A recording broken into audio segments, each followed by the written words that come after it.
Hello friends, welcome to அம்மா spicy kitchen. இன்னைக்கு செம்ம டேஸ்டான பூண்டுருகாய் பார்க்கலாங்க.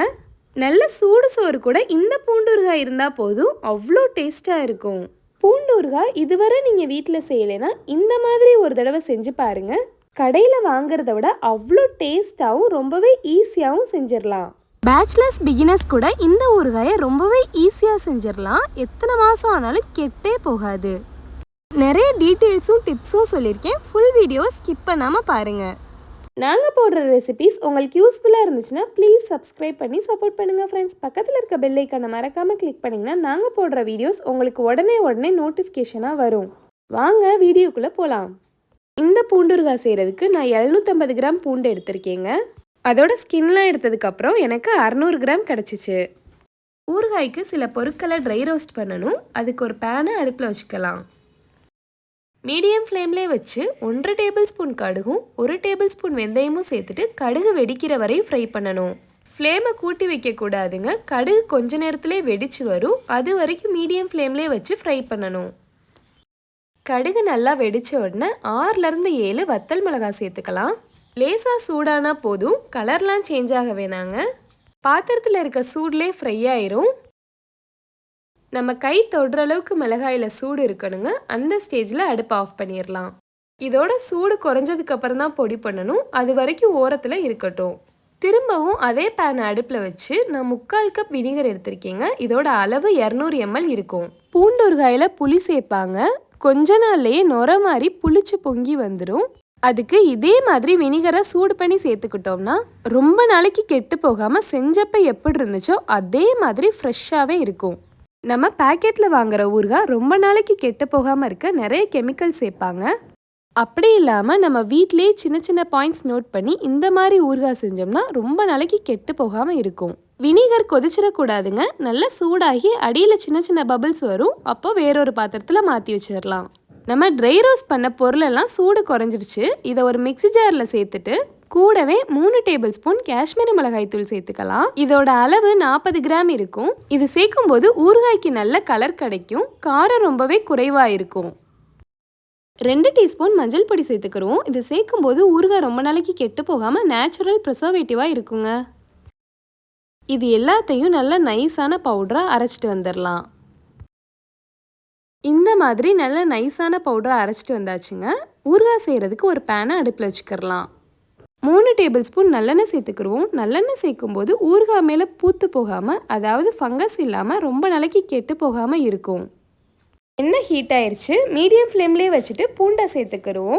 நான் சின்ன பூண்டாக இருக்கனால முழுசாக சேர்த்துக்கிறேன். உங்ககிட்ட பெரிய பூண்டாக இருந்துச்சுன்னா நீல வாக்கில் 2ஆக கட் பண்ணிவிட்டு அதுக்கப்புறம் ஃப்ரை பண்ணிக்கோங்க.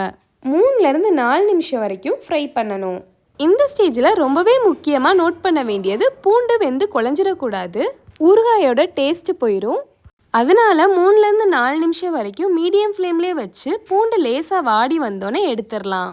நீங்கள் ஒரு பூண்டு எடுத்து கடிச்சு பாருங்கள். நல்ல கட்டியாக இருக்கும். ஆனால் அதோட பச்சை வாசனை இல்லாமல் இருக்கணும். இந்த பக்கமும் கரெக்டாக இருக்கும். அப்போ வேற ஒரு பாத்திரத்தில் மாற்றிடலாம்.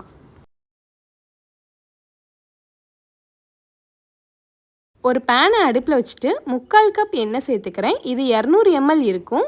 லேசாக ஹீட் ஆனோன்னா 3 பச்சை மிளகாயை பெருசாக கட் பண்ணி வச்சுருக்கேன். அதை சேர்த்துக்கிறலாம். இஞ்சியை ரொம்பவே பொடியாக கட் பண்ணி வச்சுருக்கேன். அதை சேர்த்துக்கிடுவோம். இதோட அளவு 8 டேபிள் ஸ்பூன் இருக்கும்.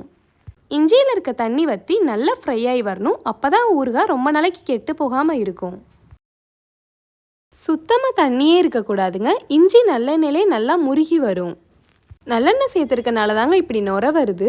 வேற எண்ணெய் சேர்க்கக்கூடாது. ஊறுகாய்னாலே நல்லெண்ணெய் தான் சேர்க்கணும். அப்போ தான் நல்ல டேஸ்ட்டாகவும் இருக்கும். ரொம்ப நாளைக்கு கெட்டும் போகாது. ஒரு கொத்து கருவேப்பிலையை சேர்த்துக்கிறோம். நல்ல ஃப்ளேவராக இருக்கும். கூடவே 2 வத்தல் மிளகாயை கட் பண்ணி வச்சுருக்கேன். அதை சேர்த்துக்கிறலாம். 4லேருந்து 5 நிமிஷத்துக்குள்ளேயே நம்ம சேர்த்துருக்க எல்லா பொருளும் முருகி வந்துடுங்க. அப்போ அடுப்பை ஆஃப் பண்ணிவிட்டு மிளகா பொடி சேர்த்துக்கிறணும். இந்த எண்ணெயில் இருக்க சூட்லேயே மசாலாவோட பச்சை வாசனையெல்லாம் போயிடும். ஃப்ளேம் ஆன்லேயே வச்சுட்டு மசாலா சேர்த்தோம்னா மசாலாவோட கலர் மாறிடும். அதனால தான் நம்ம ஆஃப் பண்ணிவிட்டு சேர்த்துக்கிறோம். இந்த ஸ்டேஜில் ஊறுகாய்க்கு தேவையான அளவு உப்பு சேர்த்துக்கிறோம். கூடவே 2 டீஸ்பூன் பெருங்காய பொடி சேர்த்துக்கலாம். நம்ம ஊறுகாய் நல்ல வாசனையாக இருக்குங்க. நான் 2 டேபிள் ஸ்பூன் நாட்டு சக்கரை சேர்த்துக்கிறேன். இதுக்கு பதிலாக நீங்கள் ப்ரௌன் சுகரோ ஜீனியோ சேர்த்துக்கலாம். இது சேர்க்கும்போது உப்பு, புளி, காரம், இனிப்பு எல்லாம் சேர்ந்து பேலன்ஸ் ஆகி செம்ம டேஸ்டான ஊறுகாயாக கிடைக்கும். இந்த ஸ்டேஜில் அடுப்பை ஆன் பண்ணிவிட்டு மீடியம் ஃப்ளேம்லேயே வச்சுக்கிடுவோம். நம்ம ஏற்கனவே சூடு பண்ண வினிகரை 3/4 கப் சேர்த்துக்கலாம். மீதம் இருக்க வினிகரை கடைசியில் டேஸ்ட் பார்த்துட்டு தேவைப்பட்டால் சேர்த்துக்கிடுவோம். நம்ம ஏற்கனவே ஃப்ரை பண்ணி வச்ச பூண்டை சேர்த்துக்கிடுவோம். 3லேருந்து 4 நிமிஷம் வரைக்கும் மீடியம் ஃப்ளேம்லேயே கொதிக்கட்டுங்க. 4 நிமிஷம் ஆயிடுச்சு. நான் டேஸ்ட் பார்த்தப்போ உப்பு கம்மியாக இருக்குது.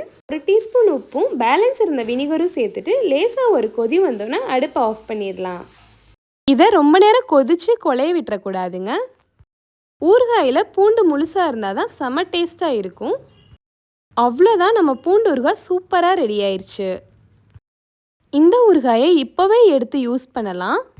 அதை விட உப்பு, புளி, காரம் நம்ம சேர்த்துருக்க நாட்டு சர்க்கரையோட இனிப்பெல்லாம் சேர்ந்து பேலன்ஸ் ஆகி 2லேருந்து 3 நாளுக்கு அப்புறம் சாப்பிட்டு பாருங்கள். அதை விட 2 மடங்கு அதிகமாக டேஸ்டாக இருக்கும். நம்ம வீட்டிலேயே செய்கிற எந்த ஊறுகாயாக இருந்தாலும் கெட்டு போகாமல் இருக்க இந்த டிப்ஸை ஃபாலோ பண்ணிக்கோங்க ஃப்ரெண்ட்ஸ். எந்த ஊறுகாய் செஞ்சாலும் சூடோடையே பாட்டில்லையோ பர்னிலையோ அடைச்சி வச்சிடக்கூடாதுங்க. நம்ம செஞ்ச பாத்திரத்திலேயே 1லேருந்து 2 மணி நேரம் வரைக்கும் சூடு ஆறிய பிறகு பாட்டில்லையோ பர்னிலையோ ஸ்டோர் பண்ணி வைக்கணும். நம்ம ஊறுகாயில் வினிகர் சேர்க்கறனால அலுமினியத்திலேயோ இரும்பு பாத்திரத்திலேயோ செய்யவும் கூடாது, ஸ்டோர் பண்ணவும் கூடாது. ஈரமான பாத்திரத்தில் ஊறுகாயை ஸ்டோர் பண்ணக்கூடாது.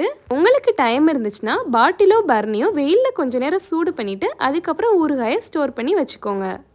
கொஞ்சம் ஈரம் இருந்தாலும் சீக்கிரமே ஊறுகாய் கெட்டு போயிடும் ஃப்ரெண்ட்ஸ். ஒவ்வொரு தடவையும் ஊறுகாய் எடுக்கும் போது ஈரம் இல்லாத ஸ்பூனை உபயோகிக்கணும். ஊறுகாய் எடுத்ததுக்கப்புறம் அடப்பை நல்லா இறுக்கமாக மூடி வச்சிடணும். இதே மாதிரி நீங்கள் செஞ்சு பார்த்துட்டு கமெண்ட் பண்ணால் தான் புதுசாக ட்ரை பண்ணுற பிகினர்ஸ்க்கு ரொம்பவே யூஸ்ஃபுல்லாக இருக்கும். வீடியோ பிடிச்சிருந்தா பக்கத்தில் இருக்க லைக் பட்டனை தட்டி விட்டுட்டு உங்கள் ஃப்ரெண்ட்ஸ் அண்ட் ஃபேமிலிக்கு ஷேர் பண்ணி விடுங்க. நாங்கள் போடுற ரெசிபீஸ் உங்களுக்கு யூஸ்ஃபுல்லாக இருந்துச்சுன்னா சப்ஸ்கிரைப் பண்ணிடுங்க. வீடியோ பார்த்துட்டு இருக்க எல்லாருக்கும் ரொம்ப ரொம்ப நன்றி ஃப்ரெண்ட்ஸ்.